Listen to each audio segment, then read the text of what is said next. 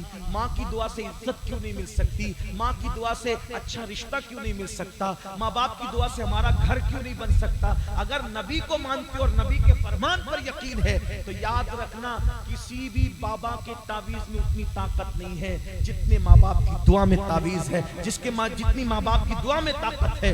کسی وظیفہ کوئی اتنا پاورفل نہیں ہے جتنا پاورفل ماں باپ کی دعا ہے۔ لیکن ایک بات کہوں، ایک ہوتا ہے دعا کروانا، ایک ہوتا ہے دعا لینا۔ دعا کروانے کی اہمیت نہیں ہے، دعا لینے کی اہمیت ہے۔ اس نے ماں سے دعا کروایا نہیں، ماں سے دعا لی۔ کروانے اور لینے میں کیا فرق ہے؟ ایک وہ ملا، حضرت دعا کرو، حضرت دعا کرو، حضرت دعا، دھکے دے رہے پھر بھی دعا کرو حضرت، اور یہ کرو پھر بھی دعا کرو حضرت۔ یہ دعا دے دی گئی مگر یہ بھی قبول ہوگی نہیں ہوگی کوئی گارنٹی نہیں۔ لیکن ایسا کام کر دیا، دعا کی گزارش نہیں کی، دل سے نکل گئی، جا تیرا بھلا ہو جائے، چاہیے ہو جائے، جب جو بھی کامیاب ہوا دعا کروانے سے نہیں ہوا، دعا لینے سے ہوا۔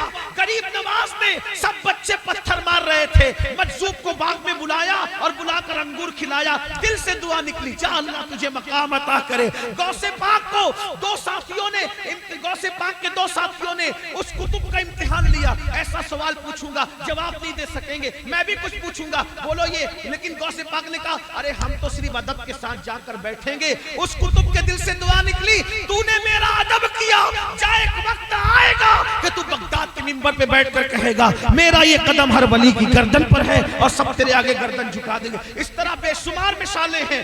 کسی نے دعا کروانے سے ترقی نہیں حاصل کی، دعا لینے سے ترقی ہے، اور وہ بھی دعا لے رہا تھا۔ بھائیو، ماں کی ایسی خدمت کرو، باپ کی ایسی خدمت کرو، تمہیں کہنا نہ پڑے، ماں باپ کے دل سے نکل جائے، تمہاری دنیا بھی کامیاب ہے، آخرت بھی کامیاب ہے۔ اللہ تعالیٰ سے دعا ہے اللہ ہم سب کو ماں باپ کی صحیح خدمت کی توفیق دے، احترام انسانیت کی توفیق عطا فرمائے، محسن انسانیت صلی اللہ علیہ وسلم کے نقش قدم پر ہمیں قائم رکھے، استقامت عطا فرمائے۔ گفتگو کے درمیان اگر کوئی غلطی ہو تو اللہ تعالیٰ معاف کر دے۔